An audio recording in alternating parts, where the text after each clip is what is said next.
ఆదిలాబాద్ జిల్లా సమగ్ర గిరిజన అభివృద్ధి సంస్థ ఉట్నూరు ఆధ్వర్యంలో గిరిజన భవన్ ను ఏర్పాటు చేసిన గిరిజన క్యాంటీన్ ను రాష్ట్ర పంచాయతీరాజ్ మహిళా అభివృద్ధి శిశు సంక్షేమ శాఖ ఉమ్మడి ఆదిలాబాద్ జిల్లా ఇన్ఛార్జ్ మంత్రి సీతక్క ప్రారంభించారు.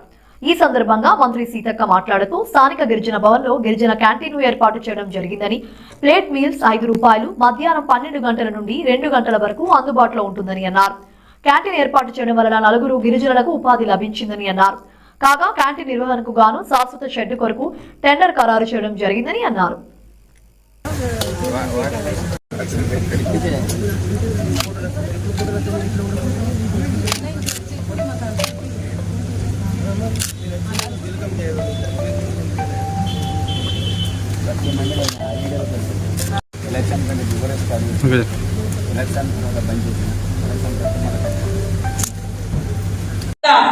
డెవలప్మెంట్ యాక్టివిటీస్ కూడా మీరు ఏర్పాటు చేసుకోవచ్చు. పైనుంచి బడ్జెట్ రావాలి, జీవోలు రావాలి, అప్పుడే ఈ మేజర్ సమస్య పరిష్కారం అవుతుందని కాకుండా మీరు కన్న కళలను నెరవేర్చుకోవాలంటే మీరు పనిచేసే ప్రదేశాలలో మరి అభివృద్ధికరమైనటువంటి వాతావరణం ఉండాలి.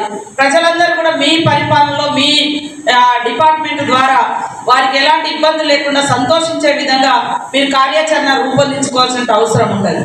కాబట్టి మనము చిన్నగా స్టార్ట్ అయినా కూడా నిన్న మేడం మాకు ప్రత్యేకంగా ఆదేశాలు ఇవ్వడం జరిగింది. తర్వాత దీంతో పాటు నిన్న